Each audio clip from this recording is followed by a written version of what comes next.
જય વડવાળા વિવતરનાથ રાધનપુરની ઘટના એ સમગ્ર સનાતન ધર્મ માટે નિંદનીય છે, પરંતુ આવા લેભાગુ તત્વોને કહું છું કે તમે એવું કોઈ ના સમજતા કે કોઈ પાછળ નથી. સમગ્ર સનાતન ધર્મ અને સમાજ છે. અમારે માલધારી સમાજ એ રત્ના રાયકાનો વારસદાર છે.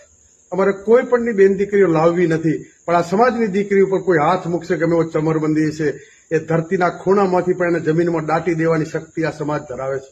એટલે મહેરબાની કરીને જ્યાં હોય ત્યાંથી સરેન્ડર થઈ જાય, નહીતર જો આ સૂતા સાપોને જગાડવાનું કામ કરો છો, દુનિયાના પડમાં પણ ક્યાંય નહીં રહી શકો. દુનિયામાં તમને કોઈ તાકાત નથી કોઈ ત્યાં સંતાડી શકે. એટલે મહેરબાની કરીને ચેતવણી. બાકી અમને કઈ રીતે તમને લાવવા અને કઈ રીતે શું કરવું એ આજ સમાજ જાણે છે. અમારે કાયદા વિરુદ્ધ ક્યાંય ના કરવું પડે, પરંતુ ઘણી બાબતો સામાજિક પરંપરા રીત રિવાજ હોય છે, ત્યાં કાયદો કામ નથી.